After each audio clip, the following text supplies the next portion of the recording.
Of Parker Ranch.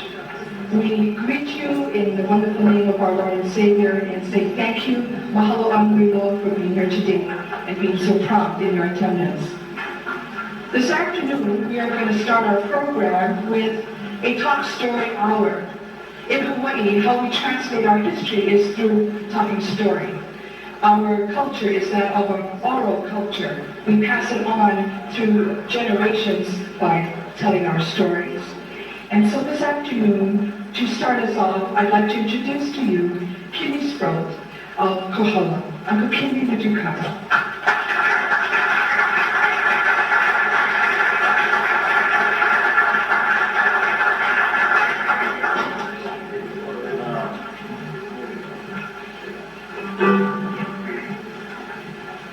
When the war started in 1941, I was 11 years old. I was an 11-year-old boy. And they struck Pearl Harbor on December the 7th. And we all figured December the 8th was the year. And it was a scary time for us. I mean, it was really, really scary. But now before we had even in the Marines, they had a bunch of Army guys who down in quite high, but we were so scared. And I could see, and looking back over now, the first few weeks of the war, we had big kerosene storage areas where everybody on the plantation used kerosene stoves, kerosene lamps, and everything. And so they had to guard the kerosene storage. Here was 4 men and 1 30-30 rifle and canines, 3 canines, guarding this storage. And then the Marines came. And everything was different when the Marines came. They had outposts all along the hills. We lived on the cliffs of Kohala. And all along the cliffs, they had watch and listening and what's called observation posts along right at the bottom of our cow pasture. There was one post, and I never forgot that Marine post. It's called that was OP-116, because we showed up at OP-116 just the right time. When the chow wagon came, we showed up. And it got to the point that when we didn't show up, we come out the day after, we'd come by and they said, you didn't come yesterday. They had your favorite on the menu and you didn't show up. But those were the days. And when the telephone, every hour, ring the telephone, my turn. I even dialed the WEA telephone, you crank it up, get the thing out, it says OP-116 reporting. Visibility fine, everything's okay. Hang it up. Those are the days. And then scary times. So the song that we sang a song a lot those days, because this was the song that woke us up. So we had all kinds of drives. You remember we cut grass to make mattresses for the, muddy near grass to make mattresses for the Red Cross. And all kinds of drives we had. But this is the song that and you guys know, sing. Let's remember Pearl Harbor as we go to Rio.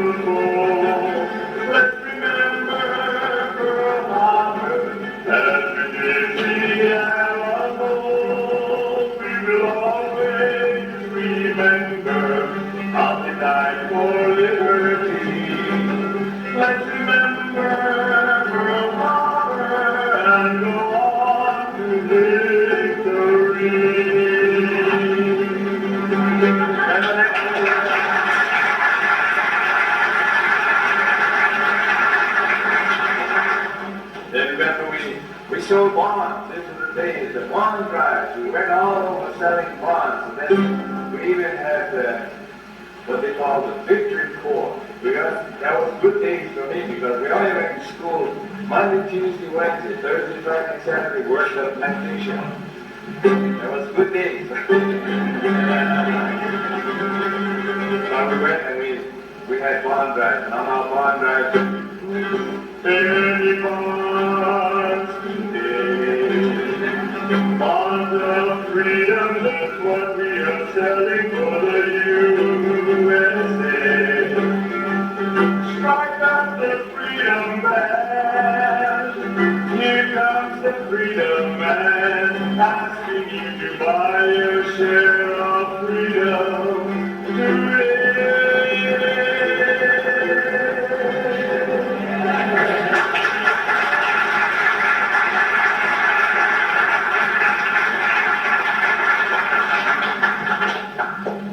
Mahalo, Uncle Kindu. He will come back again and share a very poignant story with us all of a friend that used to visit with them in Kohala. At this time, I'm going to call on Bill Thompson and have him share a story with us. He received the Bronze Star and Presidential Unit Citation as he cared for and traveled with wounded Marines who survived not only on the Battle of Tarawa, but also the 2,000-mile journey back to Hilo, followed by a 6-hour trip from Hilo into Waimea on a cold November day in 1943. Subsequently, this camp was known as Camp Tarawa. Bill Thompson, would you share?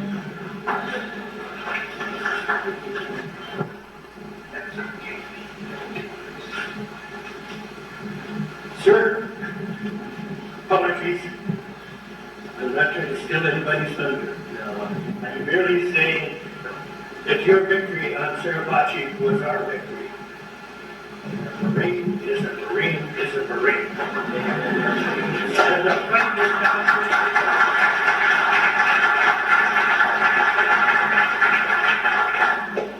I was a pharmacist made attached to this organization. I won't even mention the numbers, but we came here after one of those engagements in the South Pacific, and it was not a victory like your victory. It took one British representative to raise the Union Jack on an old farm law. It didn't exactly go over the boys, because then one of our lads had to shimmy up to another farm law and raise our flag. But I'm proud to have served with an organization. I started out in the Marines by volunteering with a duty with the Pacific Fleet. I ended up 3 weeks later,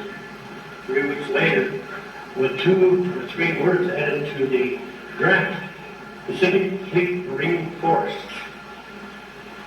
Praise the Lord, I've had those experiences and I'm still alive to talk about it. But one thing I wanted to mention to you, the Marines are the best curers, the best mid-range small stores, the best supply sergeants I've ever met in my existence. There's not a first lieutenant on board a ship who can put any PFC or buck right to shame. Believe me, I wanted to account. I got drafted into a job of driving the officer's mess cater. Your second lieutenant friend of mine, and I was a staff mess cater. Those Japanese were just blood and guts and really an inspiration to all of us. But they all had hearts. In my travels, I went down to Galway, to the supply center down there. It was a Davies Brothers importers, and got cigars, and I got whatever I could get. And then on the corner, I bought some potted plants, gardenias, with the blue. I hauled those up to the tent, and I put those in their mess hall. those old China Marines broke down and shed a tear too. I can't use the words they call me, but they said, Doc, you sure know how to bust a guy up. I beat one of those who had girlfriend in high school, and more than one of those old boys were shedding tears like I often do recounting. But I wanted to say the people here in this area were most hospitable, most kind, and shared what little they had with all of us. It was a little cold up here, and those cotton shirts and those uniforms we had were pretty well covered with all sorts of things, and we didn't have sea bags or supplies. But believe me, thank God for the Army, they had an abundance. At least there was a lot of midnight small stores.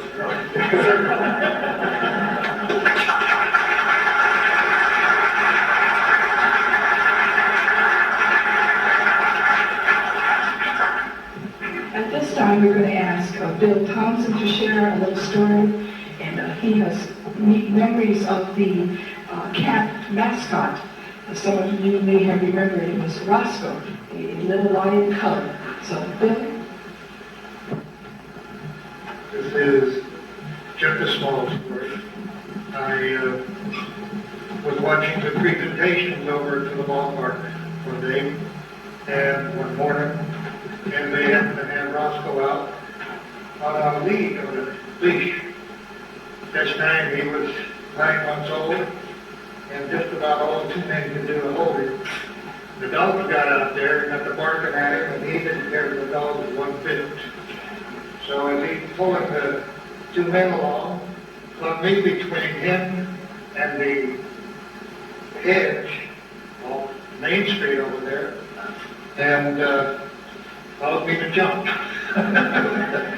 I would have taken him from the rear, but I surely would have taken him head off.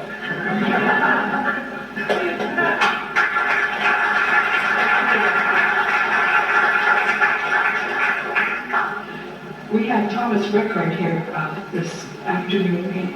Can I just enforce him for a little story? I don't know what to say. You're just happy. We're happy to be here, yes. Thank you very I'm much. stationed over at Maui, not in Kemper. Right. That's it, I'm not through words. Thank you. Thank you for being here. And this time I'd like to call on Hisa Kimura. Hisa, would you come?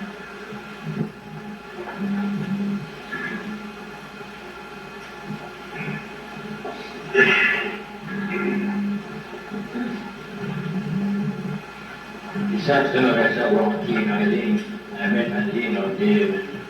Would you mind saying a few words, talk story time? And I've said so many times, I think, it's not a problem for me, actually. Well, I now remembers World War II, and especially Pearl Harbor attack.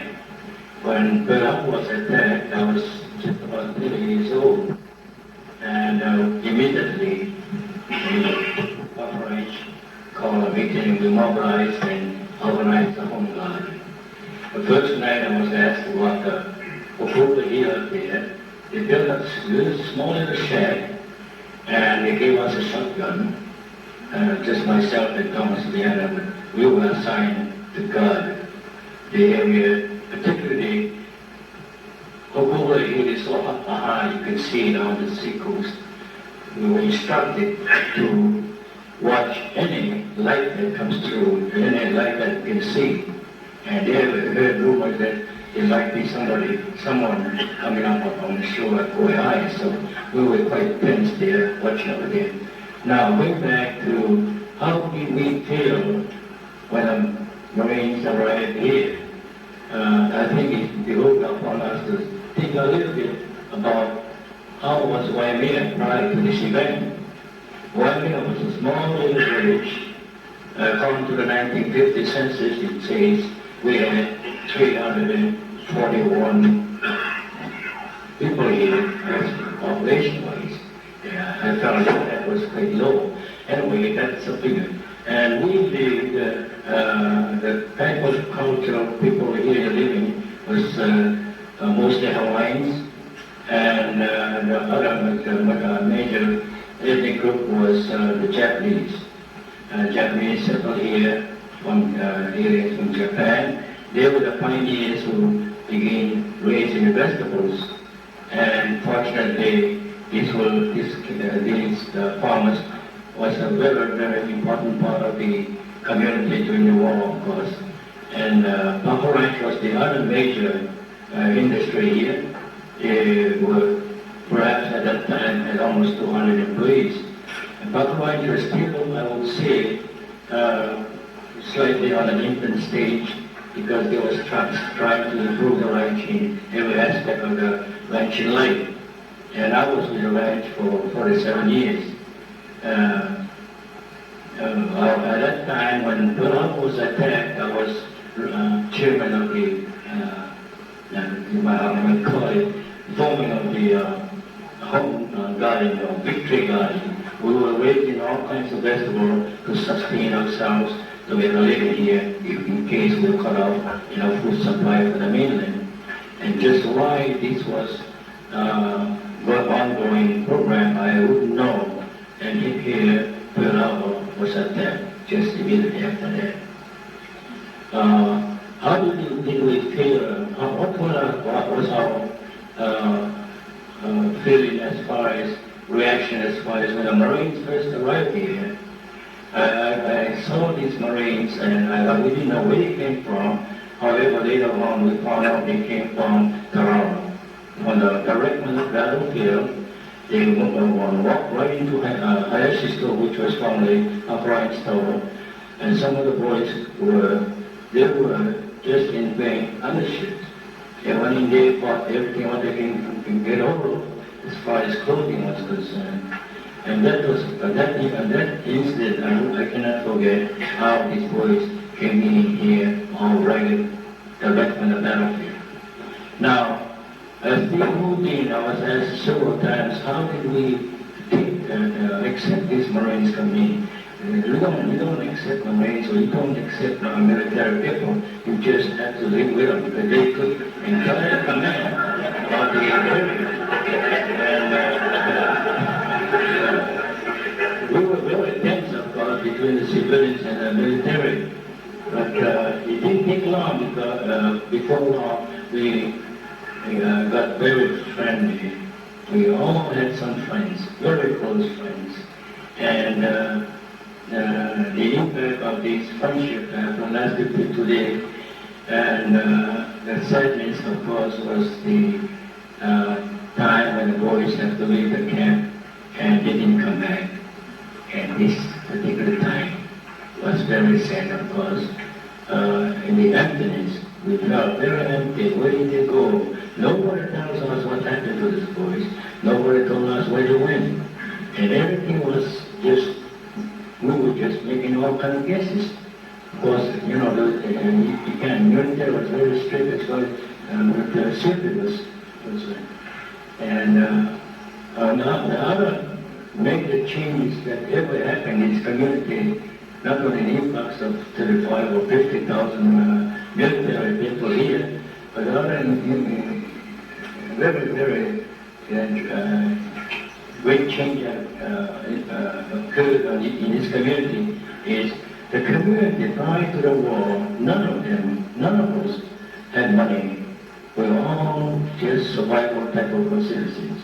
The farmers were having a difficult time. They were pioneers. The ranchers pioneering in the ranching business. We were just looking for usually small wages. But the impact of the arrival of the Marines have entirely changed economically, and everyone ended up with money by the time the war ended. And then another thing that really changed this community was, to my opinion, to my estimate, was that we improve ourselves culturally a great deal because we begin to associate with people other than ourselves. They came from all over the United States. Some of them, I'm sure, was college students or even graduates of the They were cultured, had a highly cultured background, as well as some of them came, of course, from a very country area that you can tell that we immediately tend to this type of people because we were country people too.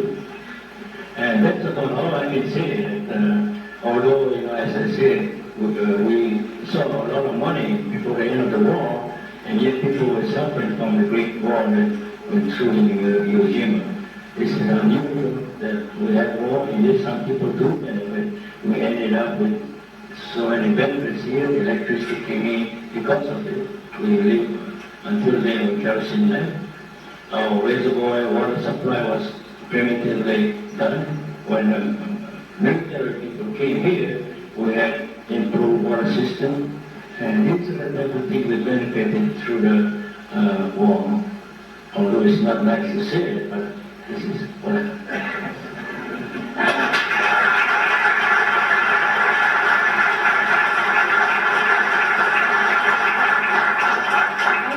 Uncle Heath to that question, well, how did you accept the military into the community?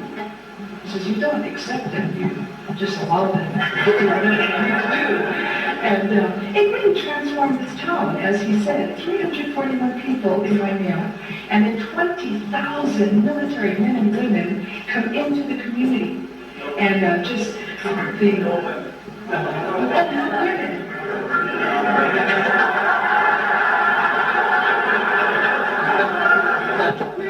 Where were the nurses?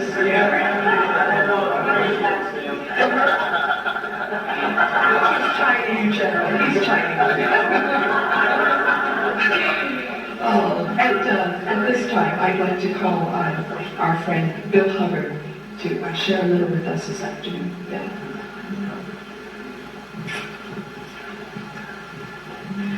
I didn't really want to do this. This is very difficult. This is 50 years ago today is when we was getting ready to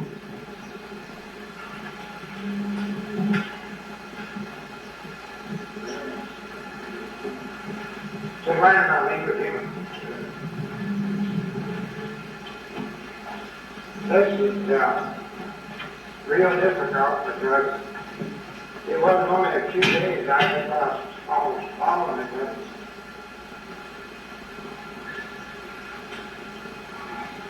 But even at that, the general would be proud of me because I didn't have my shoe brush and I didn't have any shoe polish this morning, so I shined my shoes with one of my old t-shirts and some auto polish.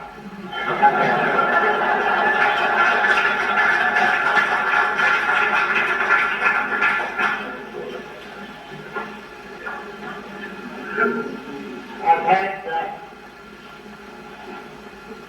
quite a trying time living with this Iwo thing. I was probably better equipped than some of the men that was with me, mainly because I hadn't seen combat. Some of them that had was Guadalcanal and Saipan and some of those. I made it to the last day. I don't even know whether the record will show that. The surgeon that operated on me, I was operated right on the beach in a tent. When they took me in that tent, I can remember I was under the influence of some narcotics and stuff like that because I had been wounded out on the very end of the eye. And they tell me that the following day is when the island was secured.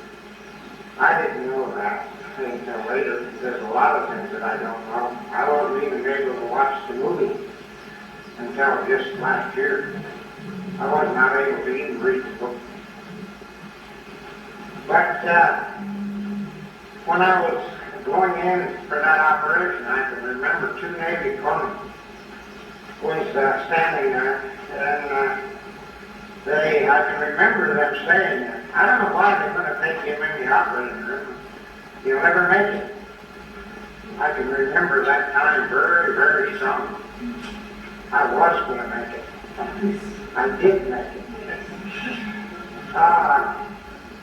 The doctor came in, I don't know whether it was 1 or 2 days later, and he said we didn't dare cut you any farther in two. We were looking for the bullet and the shrapnel, and if we'd cut any farther in two, you'd fell apart. I thought that was kind of comical at the time. Also, they wouldn't fly me out. I was taken out in one of them basket-type stretchers and put on the USS Palolo. And they hooked up one of those trains and stuff and put me aboard ship. And I had all them tubes running in and all them tubes running out, and I said, God, don't stop me now. But everything, a few things that I've had to deal with. One of them on my discharge, even the day I was wounded, is not correct. So I guess I've been asked this question probably, I don't know, maybe 1,000 times or so. Why didn't any records come off the island with you? Well, I'd like to ask that doctor that, but I don't think he had time to sit down and pick records. And so all through my life, why, every time I go in, even in Great Lakes Navy Training Center where I was discharged, the second lieutenant there asked me, how come there's no records? Nothing that happened to you or whatever. And I said, well, I don't know that. You might write the department and find out why, but they never did tell me exactly why. Really, I didn't think it was necessary. I was alive to show it.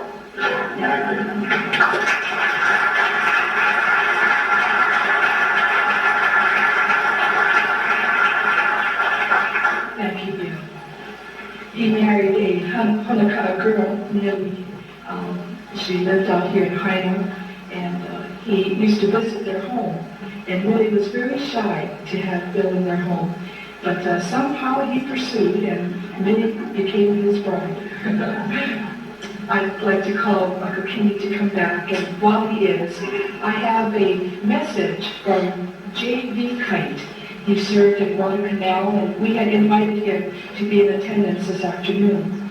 And he called me on the phone, and when I picked up the receiver and said, "Aloha, Wyoming Main Street," there was no voice on the other end.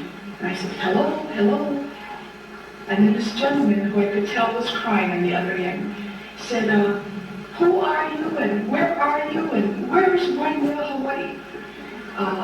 I never served in Camp Chihuahua. I was in Guadalcanal. And how is it that you invited me?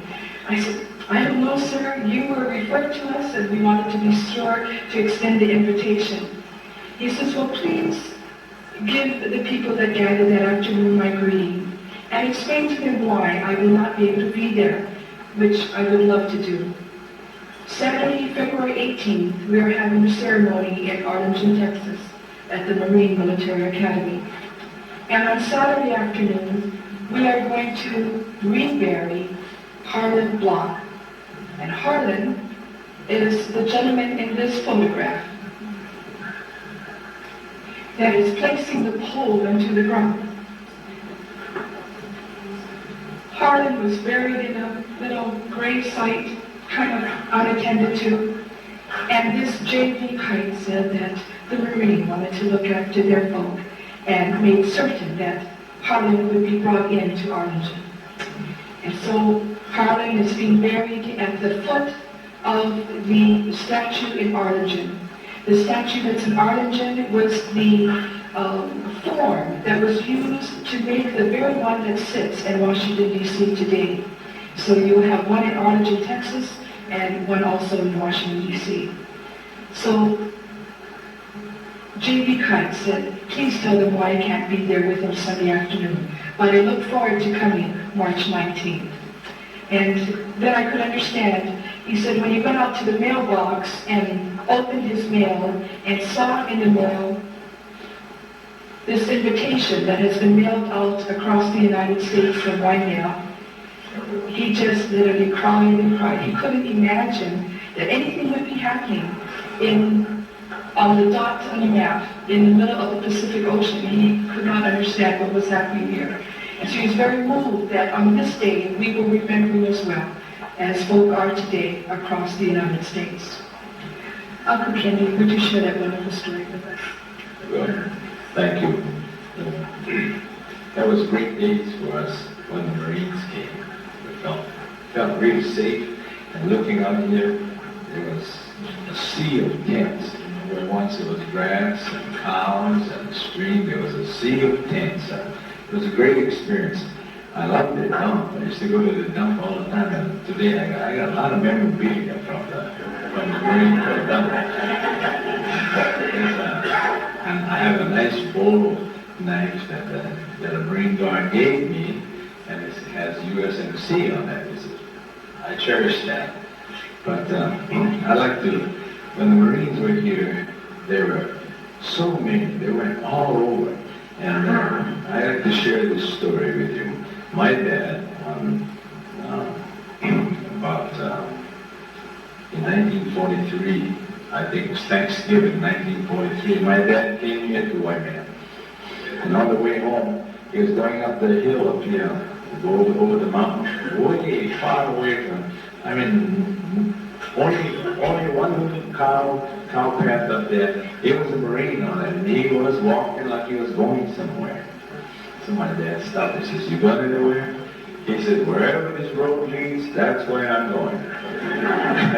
So my father says, "Come, I'll take you home." He said, "We have take you home for Thanksgiving dinner." So as he was going over by Kahua, there were two more Marines on the road, so he picked them up too. And they brought them home, and I remember this one man, he had a big, powerful voice. He was a great, big man. And we called him was Johnson, because he hung around for a while. His name was Johnson. That's all we called him anyway. I said, "What's your name?" He said, "Johnson." Okay. We called him Johnson. And we played football all the afternoon because he was a football player. He was a very professional football player. I believe he played in Canada, so he said. But we became very good friends. And after the Thanksgiving dinner, my dad brought them home to Waimea, to Camp Tarawa, just let them off. And they came often. When they had days off, they would come and ride mules. And I remember going and watching, and one of them was a cowboy. And when the Ponca Ranch had the all-Marine rodeo out here, it was funny out there to see these Marines with cowboy, with the uniform on, with their cowboy hats, and Marine pants with boots on. But there were some real good cowboys in that bunch. And so anyway, come around May, I guess. They didn't come around anymore. They were gone. We didn't know whatever happened to them. May, then June, they didn't come around, and we noticed about that time that the camp was emptying out. They were leaving. They were going. And it was always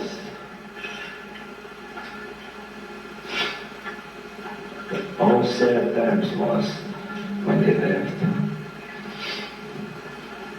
Because we never knew if they were coming back. We made a lot of good friends.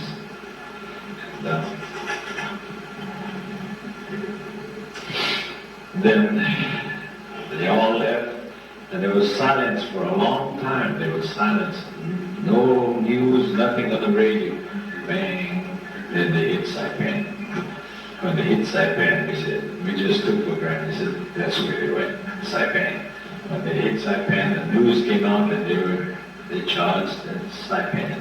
And after the Battle of Saipan, they came back here, came back to Waimea. Two of the boys came over to the house and said, Johnson didn't make it. Johnson was our favorite football player. Said that he didn't make it. However, on the beach, he died in a foxhole But he had a little book, he had a notebook, and in his notebook there was a little poem that was written. Don't know what he wrote, it, but it was written in his handwriting. Didn't know whether it was by him or who it was, but it was just beautiful words, and they saw it was. And so they, his commander at the time thought they'd send these words to Irving Berlin. They did, and he put a tune to them, and a nice tune.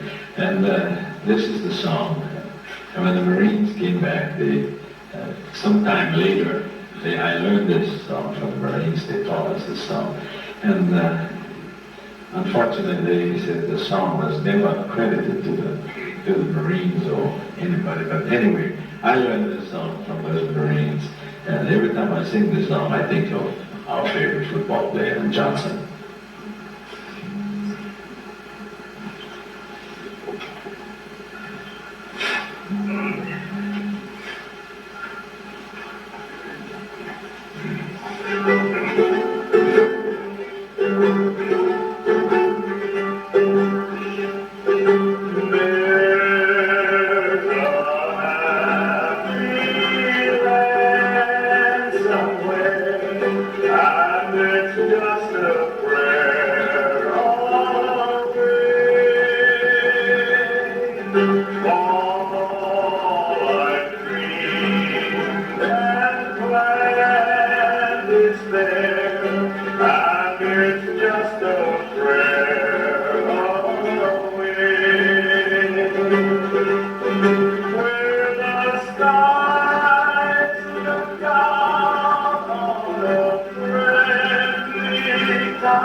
Maybe over 30, 40 years.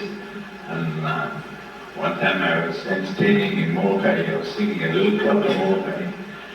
And I was in the middle of singing the Hawaiian song. I was singing Across the Sea. I remember the song. And this song came into my head, so I just stopped doing what I was doing right there, apologized, and told this story about this song, and I sang this song.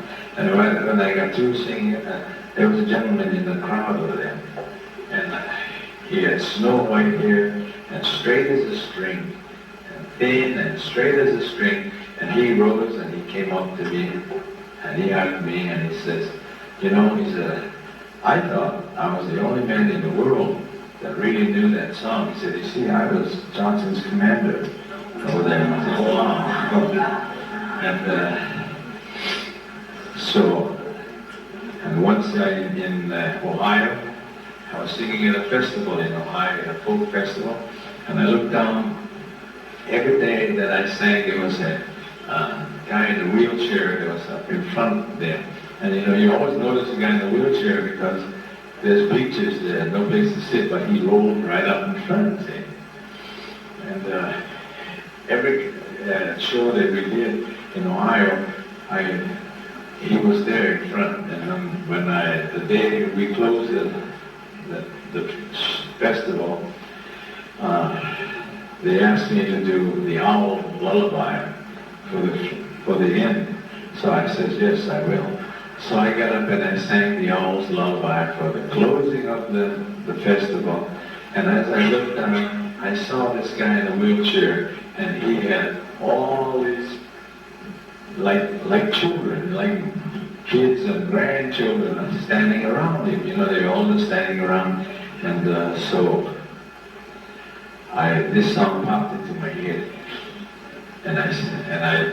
When I got through singing this owl lullaby, I said, by the way, I said, this is not the end of the song. I said, end of the festival, I got another song to sing. And I told the story and I sang it. And as I got through singing, the guy in the wheelchair, he motioned me to come down, so I came down. And he says, I've been following you all these days, he said, because I read in the newspaper that you were from the Big Island. And he said, I wanted to know if you were from near Camp Tarawa. I said, yes. And then he said, that's why I kept playing. He said, but now I want to tell you something. He said, and he was all in tears. He said, I knew Johnson. And he said, I went in on the same wave. And he says, he got killed, but I didn't. You know? And so that's and it kind of, I don't know, give me chicken skin. But he said, well, thank you so much, he said, for singing that song. He said, it brought back a lot of memories, and he said, there's a lot of old faces, and he said, a lot of kindly deeds. He said, I remember. Thank you.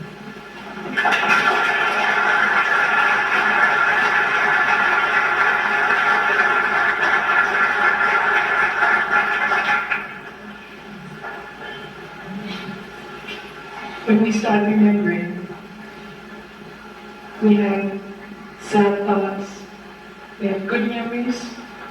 Sometimes it's hard, sometimes it's easy. Thank you, Uncle Kitty, very much. I have another gentleman. He'd like to share a few memories of Camp Tarawa, and I'd like to call him Colonel Silverthorne. Marines don't need no bees.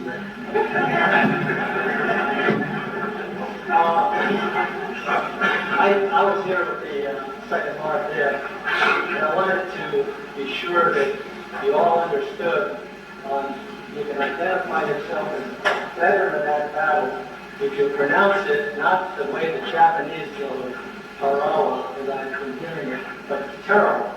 If you say Tarawa, they'll say, gee, you're a vet of that fight. We were attached to the 2nd Marine Division. I was in the recon company. We were involved in the Tarawa operation on the raid at Palolo off the submarine. We were picked up by the 1st Battalion, 6th Regiment as we came on back. We were dropped off at Pearl, and they came here to Camp Tarawa. So that is from those who fought at Camp Tarawa. But let me tell you a couple of funny stories. Number one, we formed our company. At that time, we were only a recon company.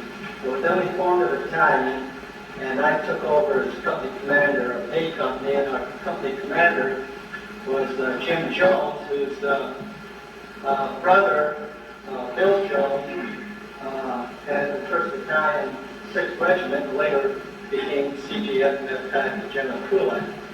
Yes. And Jim Jones' best friend was my executive officer. They were both 8 years older than I, and they both were attorneys. I was 23 years old, and they were in their 30s. And of course, Harvey Weeks, my ex-sol, would never go on liberty with me because his best friend was my battalion commander, so I had to kind of watch things. as far as sergeant is concerned. So we came on down here, and he had just married in Honolulu a girl from the island. We came down here, we were attached to the 1st Battalion, 2nd Regiment, Woody Kyle, which you may remember. Woody Kyle had fought at Tarawa, and was decorated there, and went on to become a general officer in the Marines. So Harvey was down here sort of loping around. We were training the 1st Battalion, 2nd Marines in night operations and rubber boat landings. We were going to precede the 2nd and 4th Division.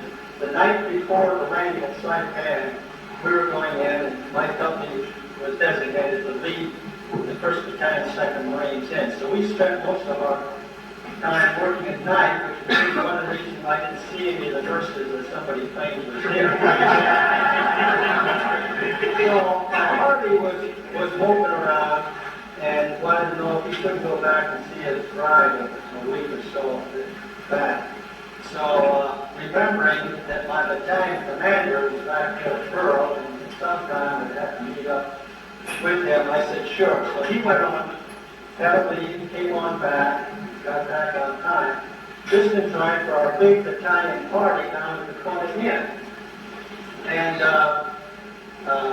Woody Powell got us all together. He said, now, you captains, of course I was only 23, but I was married, so I was stable. And he said, you really got to watch these lieutenants. He says, you know, there's no gals in town, and if they find any, we don't know if we're ever going to see them. We're shipping out in 2 days. I think we shipped out of Hilo, I kind of forget. Because we got down there, and of course, the last thing I was caring about was watching the lieutenants, because we all got snockered. We knew that we're going to ship out, and now we're going to have a good time at Point Inn. And when it was time to get on back, we did get on the bus, came on back, but there were 3 lieutenants, but not mine, of the 1st Battalion, 2nd Marines who didn't make it on back. So Woody Kyle then had to get the MPs on out, so they spent the last day here looking for 3 wayward lieutenants down in Kona town. Now we got them back, and we got them back to Fort Ship.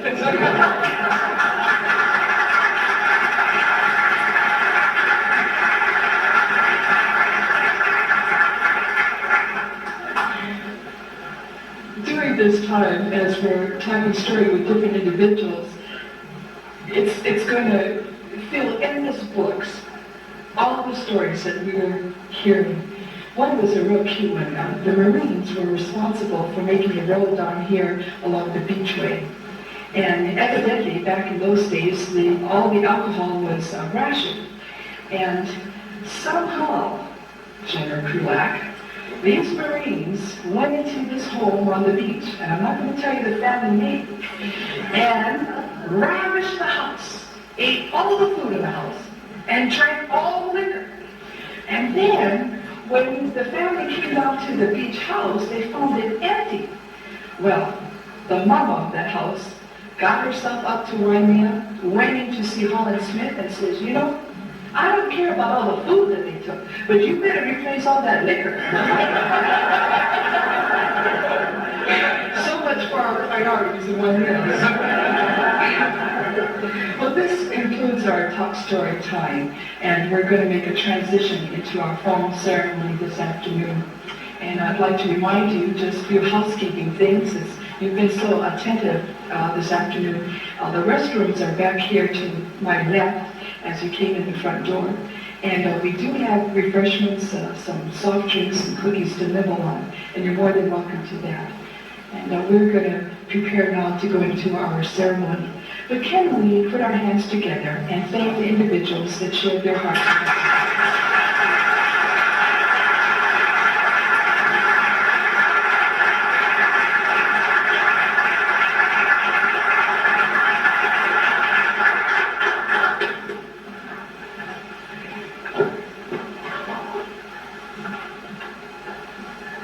Excuse me.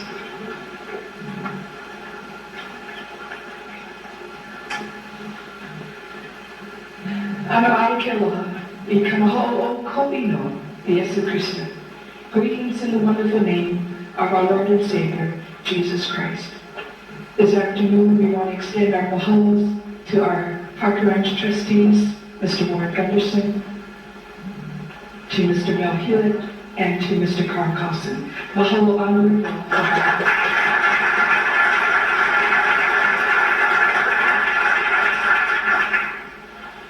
I was getting a little choked up thinking of our man here, Richard Smart, the late Richard Smart, sitting here in his home. He would be thrilled to see all of you here today. This is just his kind of event. He loved fanfare and wonderful times together with the community and with others. He was most generous in opening his home to the officers of the Marine Corps. And so it's wonderful to be here. Thank you again. We want to also thank, at this time, the many contributors to even make these events possible.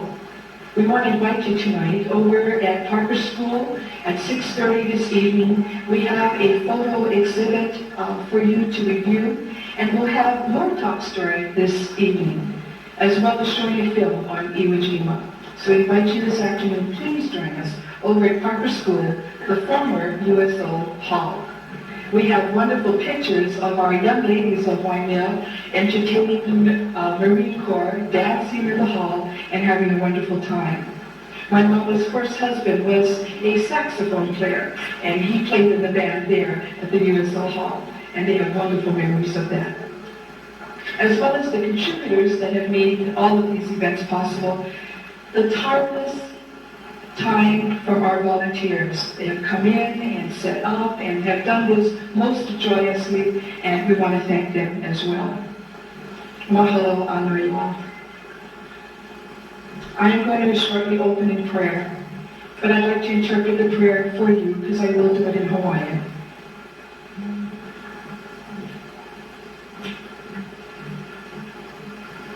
The prayer is asking the anointing of the Lord to cover us with his blood, to shelter us on this mission.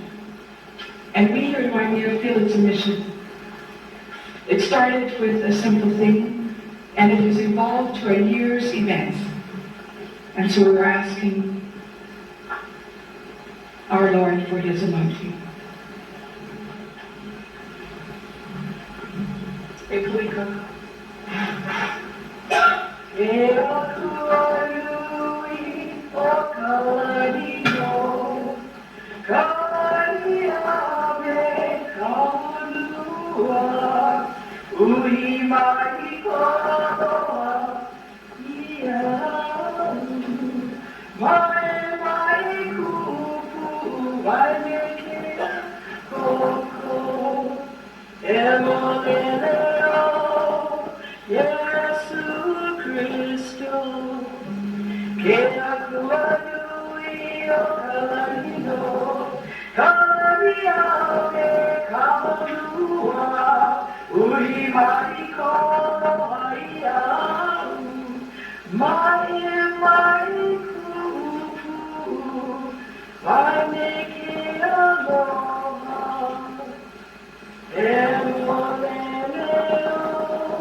At this time, I present to you the chair of our 50th anniversary commemoration of Camp Tarao, Alice Clark. Alice, would you come?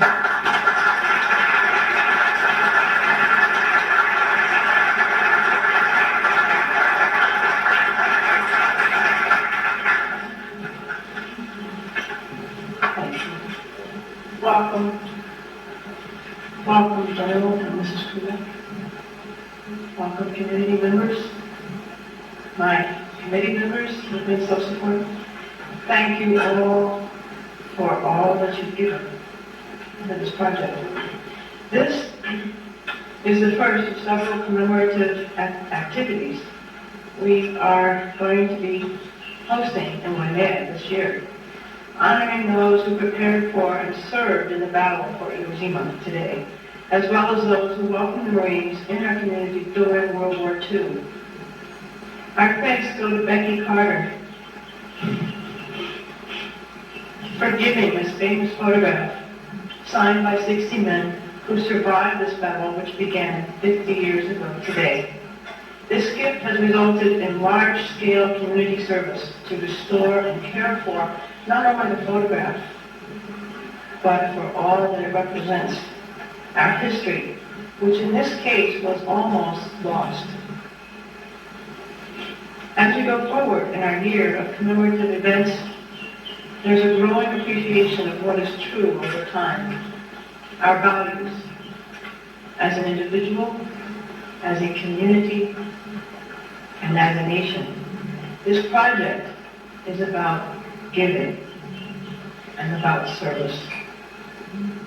Welcome to this historical event. At this time, I'd like to introduce Piper Toyama, headmaster of Parker School.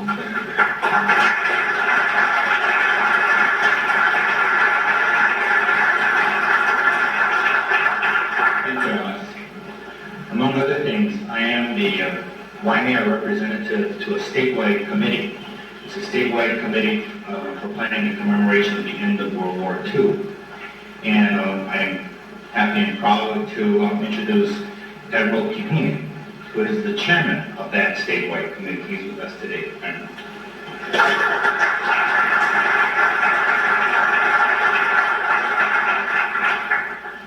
Historically, the life of this community and the life of the Parker Ranch have been inseparable. The wellness and prosperity of the community cannot be separated from the wellness and prosperity of Parker Ranch. This is a truth that does not easily escape the three men I have the honor of introducing this afternoon, the Parker Ranch trustees.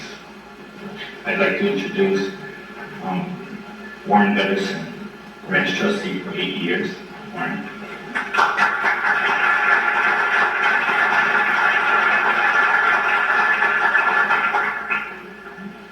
Thompson, trustee for 2 years.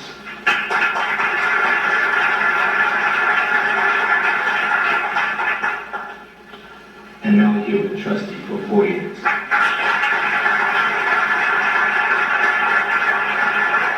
I'd like to turn this mic over to Mel to say a few words on behalf of the trustees.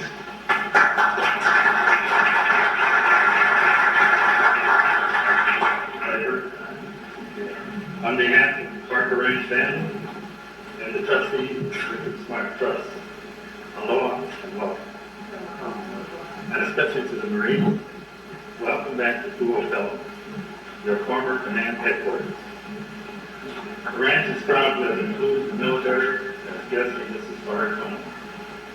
I was asked to say a few words about life at Parker Ranch during the war years. It was in the early 40s that the ranch became involved in the war effort. Back then, the ranch was ably managed by Alfred Carter, trustee for Richard Smart. Unlike the First World War, the coming of the Second War had a direct effect on Parker Ranch. The government recognized the potential for training its troops on the vast open areas of the ranch. In 1942, the Army arrived in Waimea. They were soon replaced by the 2nd and 5th Marine Divisions, returning from the Battle of Palolo. The camp at Waimea thus became known as Camp Palolo. Parker Ranch and the community of Waimea played host to as many as 50,000 servicemen. Richard Smart mentions in his memoirs that there was a strong camp of tents and quonset amid the herds of grazing cattle. Joseph Brand's book, Parker Ranch, talks about the field maneuvers and mock battles on gentle hills and wide plains, where Hawaiian warriors once fought and died in real battles. Soon, many of those in training would be facing the real horrors of war in the Pacific. More than 50,000 acres of the ranch were involved in the maneuvers. Sometimes fires resulted, consuming large pasture lands and standing trees. Cattle had to be relocated away from the regions occupied by the troops. With the influx of large numbers of men in the community, the routine of ranch life was interrupted. People of Wyoming had to cope with new prosperity and social problems. Logistics for taking care of some of the needs of the Marines were sometimes difficult. For instance, Rose Tom of the Parker Ranch restaurant had to prepare up to 700 steak dinners a day. Many of you remember those dinners? The White Meat Company, owned by the ranch, had difficulty sending cattle down because their island steamers were commandeered by the government. In addition, many ranch cowboys enlisted or were drafted into the military, causing a few blade shortage on the ranch for many years to come. Restrictions on gasoline, oil, and ranch supplies were sometimes limiting and very frustrating. Nevertheless, the astute organizational ability of Palolo Carter made the necessary adjustments possible to cope with difficult situations. In spite of all the hardships, there was time for fun too. As I understand, Marines participated in some of the rodeos sponsored by the ranch and get a bit of account of themselves. The challenge to the community and the ranch were met head on. In fact, Richard Smart felt fortunate to be able to contribute to the war effort in such a significant way. At a meeting in Honolulu with Palolo Carter, the subject of restitution for the use of the Parker Ranch lands, damages, officer entertainment expenses, and the like were discussed. Richard Smart's comment on the matter was, why would we want compensation? Lots of those poor guys go off to the Pacific from here and never come back. Let's give them the use of the ranch grass. This was done with much law, and the War Department was indebted to Parker Ranch. To this day, the ranch allows the military to continue conducting maneuvers on its property. Although Carter had set the stage for ranch involvement in the war effort, his son, Palolo Carter, was to carry the load of day-to-day operations of the ranch and hosting the military throughout years Camp Tunnel. It is a tribute to Palolo and Becky Carter for their hospitality and hard work during those war years that they were presented with a signature photo of the raising of the American flag and Mount Suribachi Bridge. I hope all of you who are visiting will enjoy the festivities commemorating this day.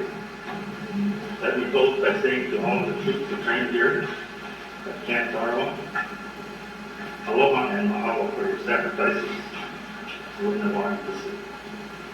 We appreciate you administering that with. I would also like to recognize Tony Smart, son of Richard.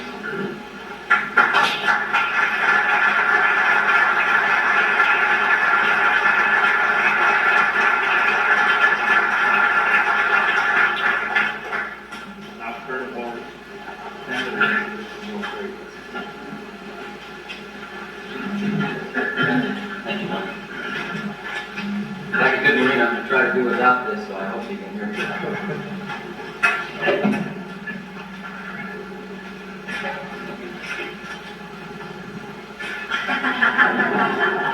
Very sneaky like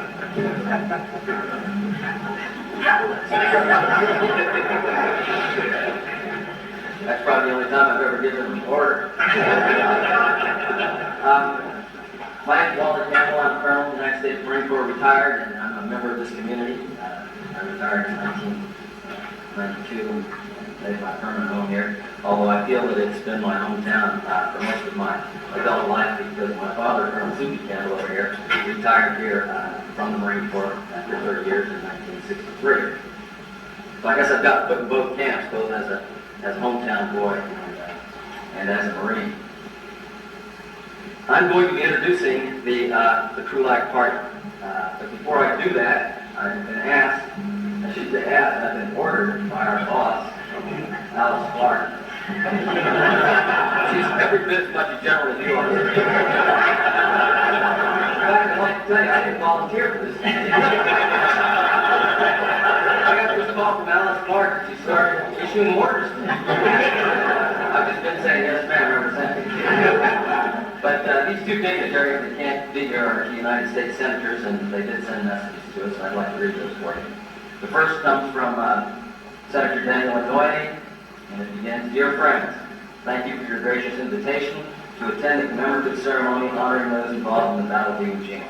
Unfortunately, due to my legislative duties, I'm unable to be with you for this special occasion. The Marines who trained in Camp Palolo deserve our gratitude, as do the members of the community who helped them. We will never forget their brave deeds in battle. In turn, I am certain that the Marines who were living in the tent city 50 years ago have fond memories of the people of Waimea. The housewives who washed their fatigues, the members of the Red Cross gathered to knit mittens and scarves on Tuesdays with yarn donated by Parker Ranch, and the children delightedly watching the Marine band as it marched through the encampment every morning. Through history and through commemorative services like this one, those soldiers will live on in our hearts and minds. I wish you the very best for a successful event honoring the brave men and women who worked hard to make wartime more bearable for each other. Signed, Daniel K. Inouye, United States Senator. The next is from Senator Daniel K. Akaka, and it reads, It is with great pleasure that I extend my warmest aloha to all who have gathered for this ceremony to recognize the 50th commemoration of Camp Palolo. 50 years ago, this community played an important part in the support and care of those brave Marines who went on to defend the freedom and democracy of this great nation. The Marines and the community members that sustained them are an important part of the proud legacy that recalls bravery, sense of honor, sacrifice, and devotion to country upon which this nation was built.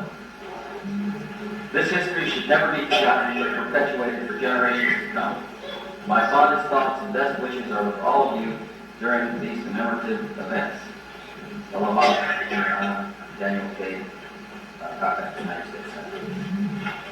I have one other thing to read. This is not a read-a-thon, but it's a message from a now deceased Marine, a very famous Marine, who trained here as a regimental commander. And when Mrs. Carter received the photograph that will later be presented to the Marine Corps, this message that I'm about to read was sent concurrently to another resident here in Waimea. It's a copy of Colonel Liversedge's words to his officers and men shortly after they made the assault on Mount Suribachi, Iwo Jima. And it's entitled Flag Raising on Mount Suribachi, Iwo Jima, 23 February 1945, 50 years ago. To the officers and men of the 28th Marines, 16 months ago, recruits and battle-seasoned Marines were banded together as the 28th Regiment with the common purpose of meeting and decisively defeating the enemy. This purpose, through months of training, produced a regimental spirit wherein every officer and man subordinated himself to our common goal. We have met and decisively defeated the enemy. There are those at home who have said that our victory will rank with the greatest battle names in our history. There are those in authority who have said that the greatest picture of this war was enacted on the grime and blackened crest of Mount Suribachi. We cannot know whether the fame of our victory will endure, but we can look to the future with a conviction that the spirit of this regiment and the tradition which our living and dead have written on the sands of Iwo Jima will endure and serve us well through time to come. Under the signature of H.B. Liversedge, Colonel, United States Marine Corps. That sort of sets the tone, but as I go through the introductions, I'll try to lighten it up because my good friend Chuck Krulak doesn't like it to get too heavy. First of all, I would like to introduce Jack of all trades, Sergeant Martin, wherever he is.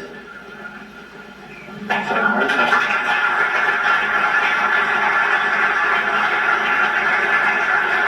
Sergeant Martin is a community affairs expert operative for General Krulak's staff. He's also serving as the photographer for this event, and he helped us put up chairs last night. He's basically a jack of all trades. General Krulak is very concerned with the taxpayers' money, and so he's got Sergeant Mark doing about $4 million. Next, we have Chief Warrant Officer Tim Smith, who's the leader of the family.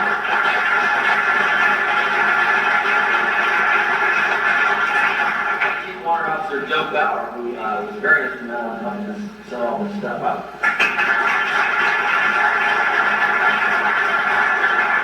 The troop is over there.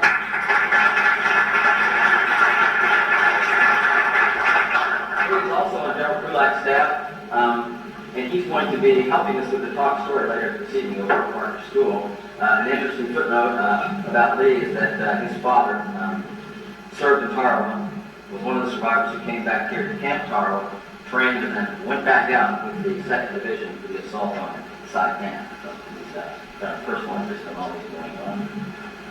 Lieutenant Colonel Kerry Gershanik in the rear is the Navy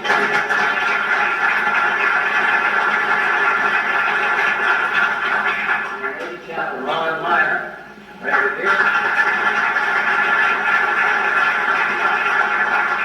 Will lead us in the benediction towards the end of our ceremony. Sergeant Major Lee Lewis and his wife Regina are right over here.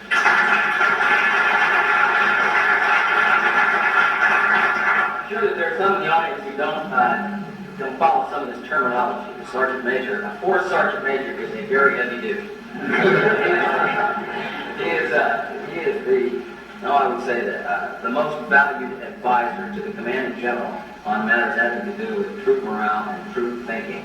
The Sergeant Major says things to General Krulak that no one else says to him. And it's very valuable.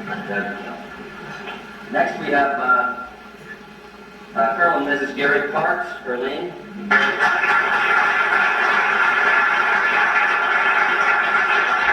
Gary is the Chief of Staff of the Marine Forces Pacific, and for those of you who don't know what that means, he's the hardest working guy around there. He gets to hold down the fort when the general is out gallivanting all over the Pacific visiting. An interesting note with respect to Gary is that he's recently been advised of his selection as Brigadier General, United States Marine Corps, which will probably take place within the next 4 or 5 months.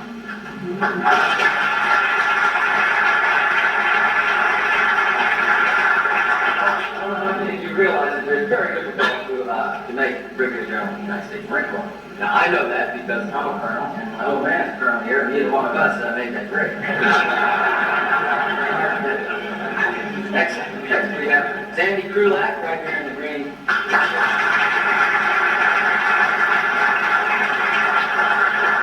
could go on about Mrs. Krulak forever, but I first met Sandy when she was about 17 years old. She was just as cute then as she is now. And Chuck was chasing her all over the streets of Annapolis, where he was attending the United States Naval Academy there in midshipman. Chased her about 3 years, and then she finally stopped and allowed herself to be captured. Last but not least is my very good friend, Chuck Krulak, Lieutenant General C.C. Krulak. It's a special honor to introduce him quite seriously because we have literally been friends since we were about that high. We're talking nursery school, kindergarten, stuff like that, in Quantico, Virginia. We were raised together on Marine Corps bases. My father grew up, his career directly paralleled General Krulak's father, who was also a Marine Corps officer. Our paths just crossed all over the place. Chuck has 2 brothers who served with the Marines. One is a chaplain and one is an infantry officer. And his brother served with my brother, who was also a retired Marine, mostly in Vietnam in those days. So it's a very close and enduring relationship. Now, most of these introductions are really dull, see, because people will go down with a litany of things that says the same thing, like what job did he have and what great job he did and all this kind of stuff. And he did. He did.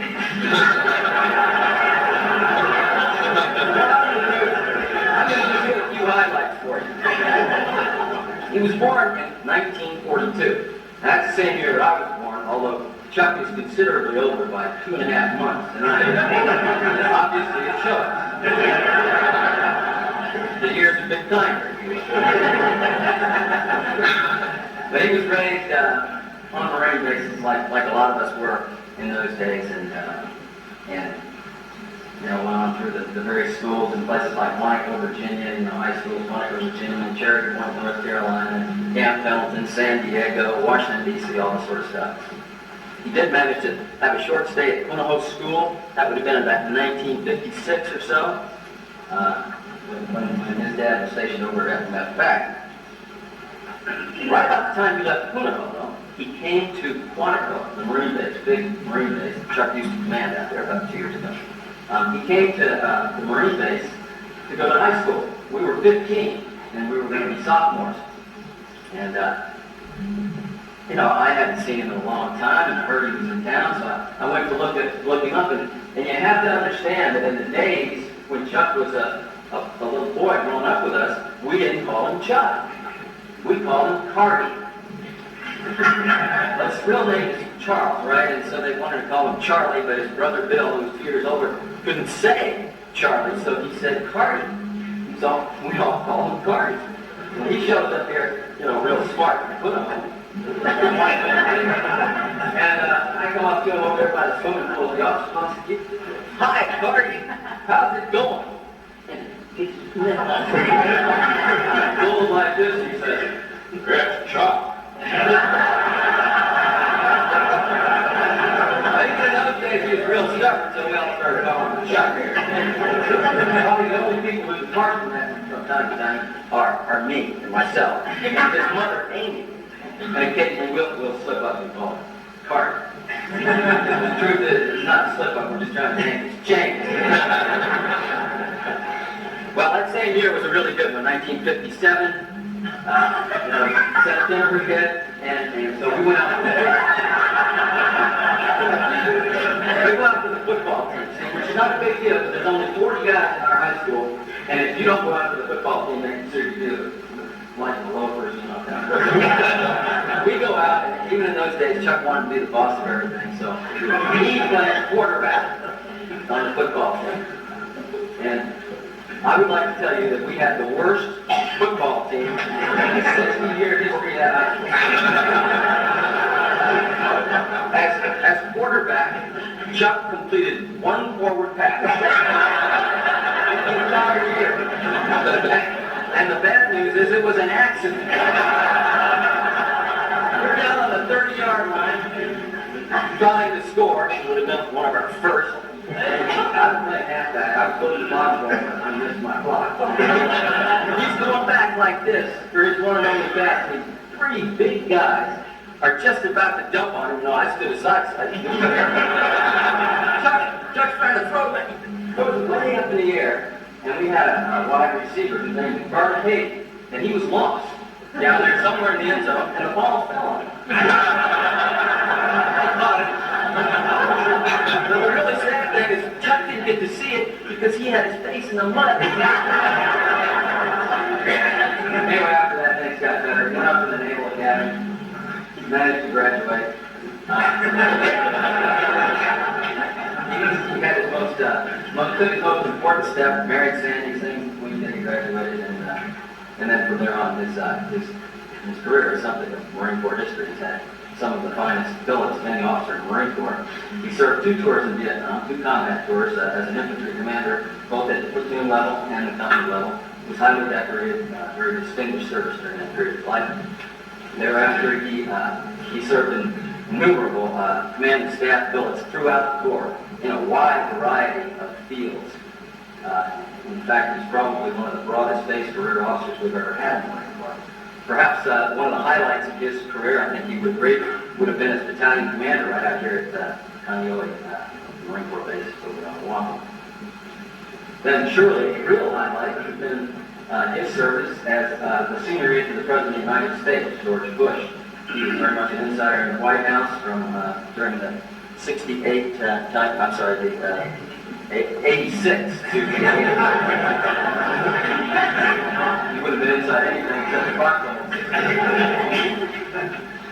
And then he went on he was a graduate of the National War College and then went on to be selected for general officer. He then again led troops in combat during the Gulf War. And then shortly after that was elevated to Major General, then to Lieutenant General, and the rest is history. Now, here's before you. He will probably be modest about the vastness of the command that he now has. It's huge. It virtually takes in all of the Marines from the Mississippi River west across the United States and across the Pacific to the far reaches of the Pacific Rim. Depending upon who's deployed where and what's going on, that's about 100,000 strong men and women, Marines and sailors. It's a group of Marines that I'm sure he'll tell you he's very proud of. We all feel that they're every bit as good as the Marines who want to serve here. So, it's a great pleasure to introduce my good friend Chuck Krulak, Lieutenant General of the U.S.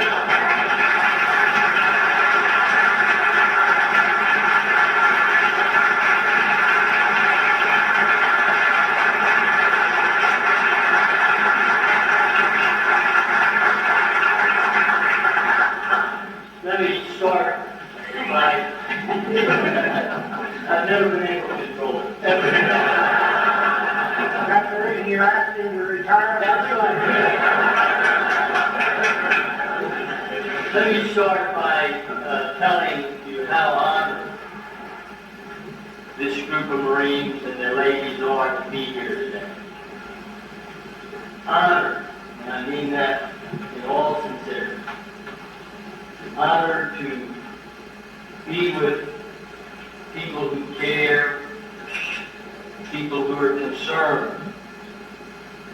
Honored to be in a room that my godfather, who was General Halvin Mann Smith, would on occasion hold conferences with his generals. Honored to be part of history. History that's found in the hearts of people in this room, people that make up this wonderful community. The Marine Corps cherishes traditions and cherishes history. And whether you know it or not, this community is part of their history. Indelibly stamped on the soul of Marines, not just that were here 50 years ago, but Marines that are in boot camp right now. Over 50 years ago, the 2nd Marine Division came to this little corner of paradise. And they were licking some very serious wounds after the Battle of Palolo. Terrible death and destruction on a very small Pacific atoll. And we have some who are here today. They came back and there were people who died here in this camp, whose wounds were still so bad that they died in a hospital or a dispensary that was located on very near where we're sitting right now.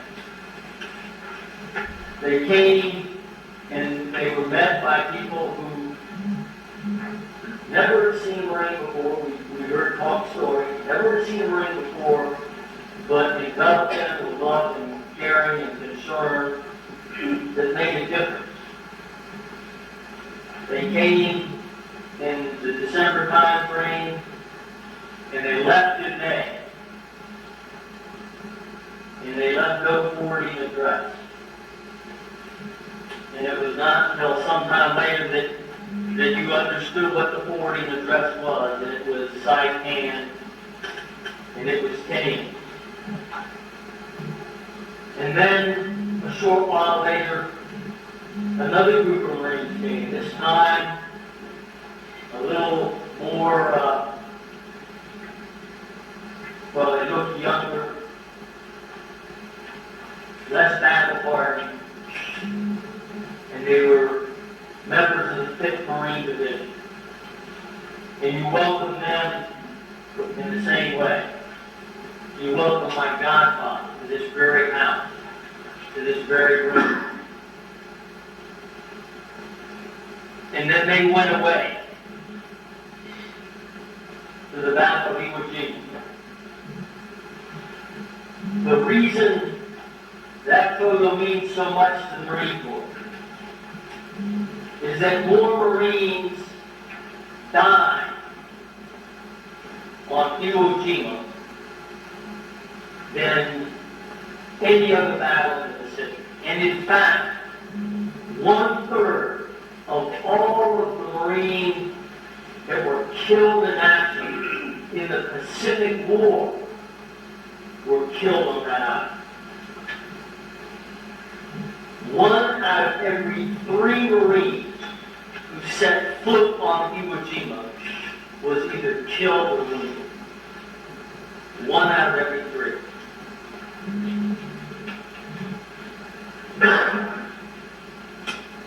That's our ethos. That's our history, that's our tradition. What you need to understand is that in this small community, more Marines trained and went to war than from any other single location that existed in the entire Pacific.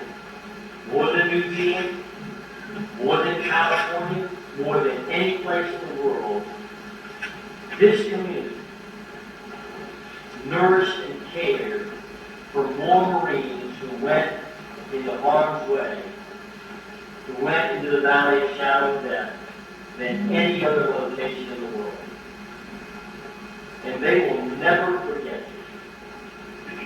They will never forget you. In the middle of March, some of them will come back here, and it will be as if they never left. They'll still be 18 years old. They'll still be ready to do miraculous things on a barren island with black rock coral. There's one talk story that I like to give you about my godfather. When they put that picture into bronze and put it on the hillside overlooking Arlington National Cemetery in Washington, D.C., he gave the address. And as he gave that address, he got about 2/3 of the way through. And he could say no more. The tears were rolling down his cheeks, and all he could do was to repeat over and over, my Marines, my Marines, my Marines. As I stand here before you today and recall what this community did for his Marines, I think of a refrain that could easily come from your lips. You'll have a chance to say it in less than a month. And it is simply, your Marine. Your Marine. Your Marine. Thank you.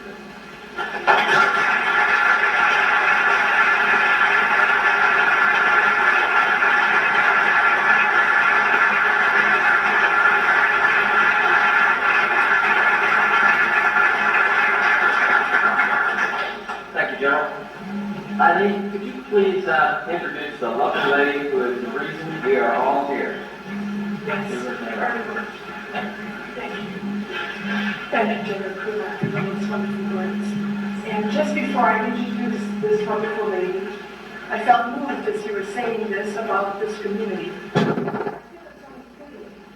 They're shy folk, but they're the ones that were here, this community. And I'd like to ask you to stand. The community family stand. For Charlie Lindsay, would you stand? Auntie Eagle, Uncle Moses, Name yourself.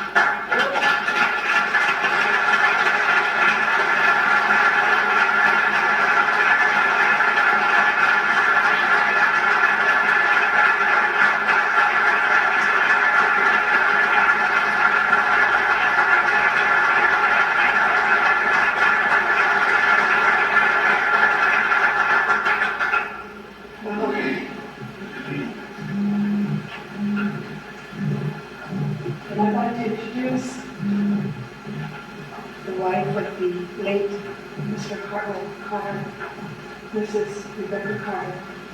She is warmly known in our community as Becky.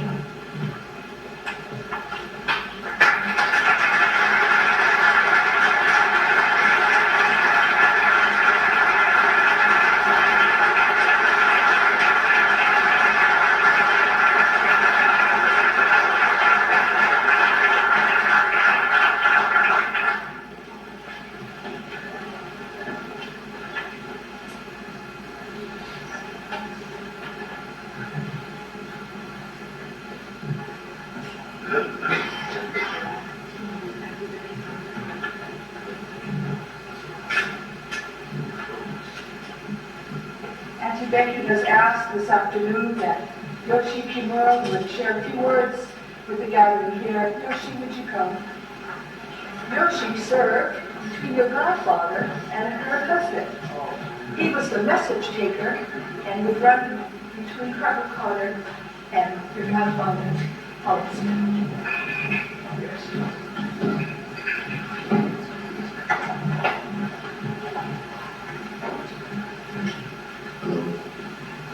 During our war years, Uncle Carter was managing Park Ranch due to his father's illness.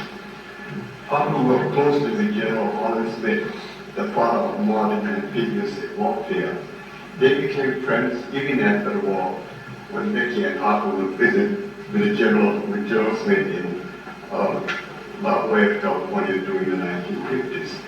General Smith had planned a previous landing on Iwo Jima. The 28th Regiment, commanded by Colonel Harry Livingston, was selected as the force to take monsoon watching.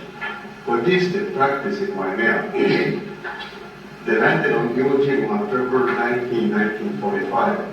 The attack on monsoon watching started on the morning of February 20th, and on the 23rd, the second flag was raised upon the summit and was photographed by George Roosevelt. After the battle, the survivors of the Battle of Iwo Jima from the 28th Infantry returned to Hawaii. Members of this regiment had signed a copy of his famous Rosenthal photograph, which was given to Uncle Carter by General Smith. During the war years, Uncle Carter and General Smith would communicate via messages, and I would be the one to deliver. And here I thought this was my chance to see the general. So I came down to the camp and was greeted by a couple of guards out of the main entrance, and they directed me to move over here. And when I came to the front gate out there were a couple more sentries, and they asked me what my nature of my business was, and I explained the message for General Holland Smith from Harvard Carter Ranch, and I think it was a couple of the guys told me, well, I'll take the message and I'll see that General Smith gets it. But that was as far as I got to see it.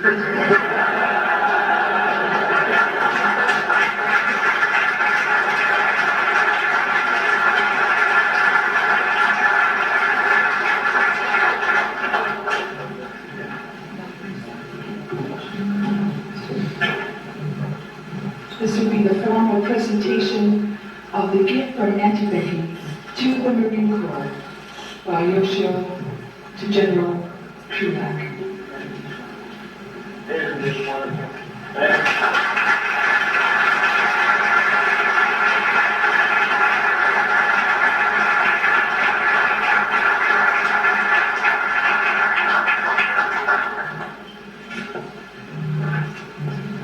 We would like to make some presentos also. Baby, please. Bring it.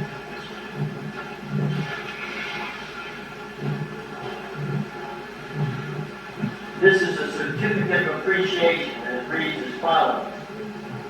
Certificate of appreciation from the United States Marine Corps. To all who shall see these presents, greetings. This is to commend Becky Carter, wife of the late A. Bartwell Carter, former Parker Ranch manager, for her benevolent generosity in donating a Joe Rosenthal photo of the flag raising atop Mount Suribachi, signed by 60 Marines and naval personnel of the 5th Marine Division at Camp Carl, Parker Ranch, Territory of Hawaii, where they trained prior to and following the Battle of Iwo Jima, 19 February through 26 March 1945. Given this day, 19th day of February, 1995, Charles C. Krulak, Lieutenant General, Commander of Marine Forces Pacific.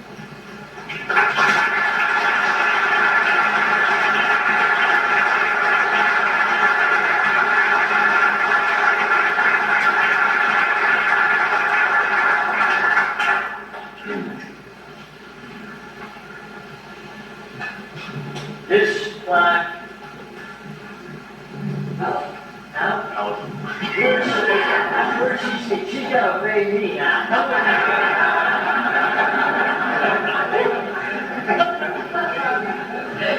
I'm Marcia, I thought you were This plaque says in appreciation from the United States Marine Corps to the residents of Waimea, Island of Hawaii, for your kindness and hospitality to 50,000 Marines and sailors of the 2nd and 5th Marine Divisions who lived and trained among you during the years 1943 through 1945.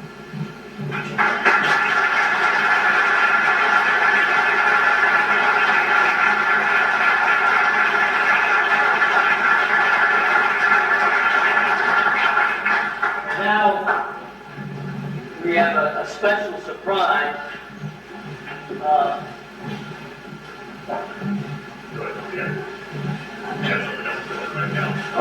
Okay,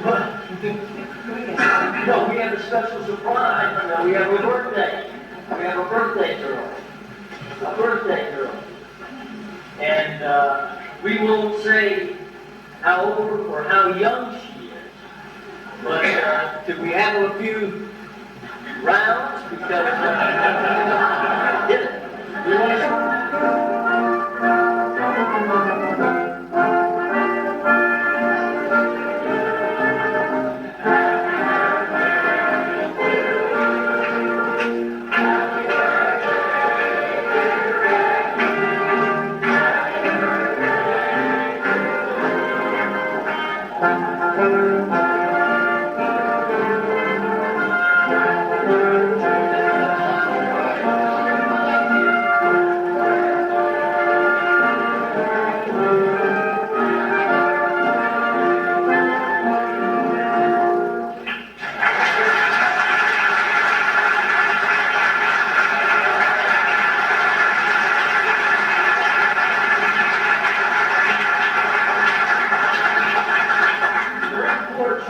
to decide what would be an appropriate gift for this wonderful lady.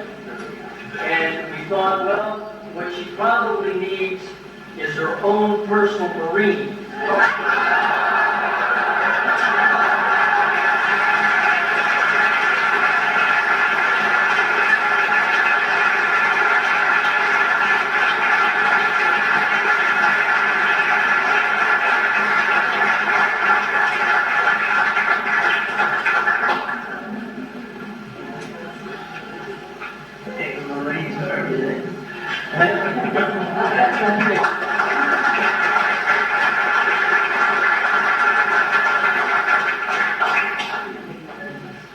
At this time, I'd like to call Chaplain Ron Meyer. Would you come?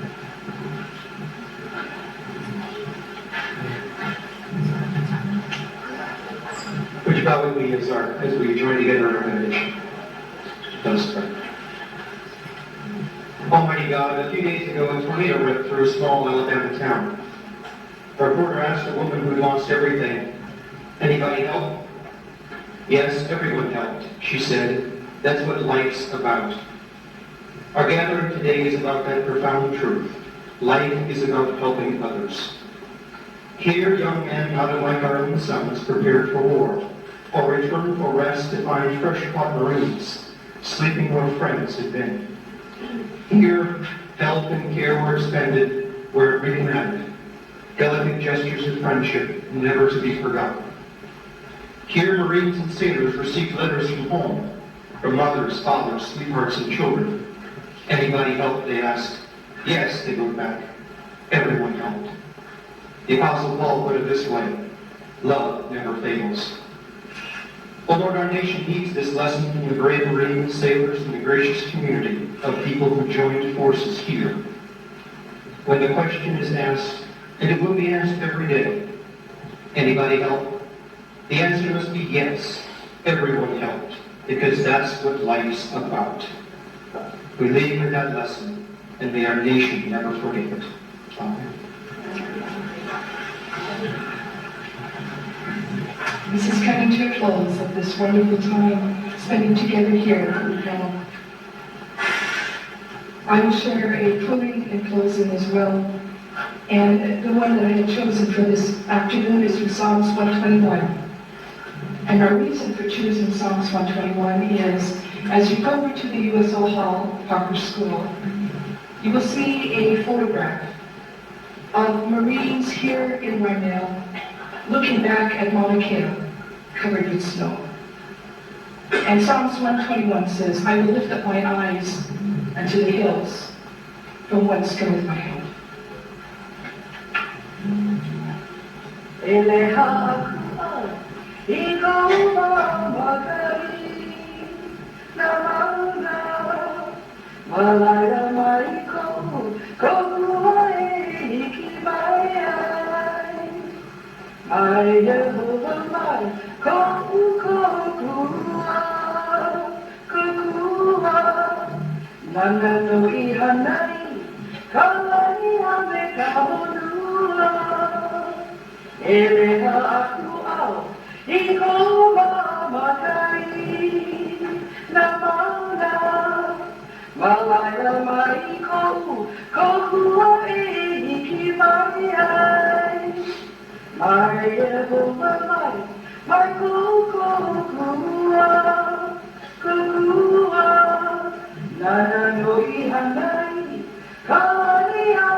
that are here with us today, as well as our community members, to please stay and take pictures with General Krulak, as well as with Antibiotic Carter and the trustees. This concludes our ceremony's commemoration of Camp Tarawa. We invite you that soon after we will be showing a video film here in the room to my left on Iwo Jima. We welcome you to stay and preview it with us. There are refreshments for your comfort back here on the room to my right. And we are going to sadly say aloha to General Krulak and his party and his wife here. They will be flying back to Oahu. It's been an honor that they chose to fly into Waimea, our Waimea Kohala Airport. And we thank you for that.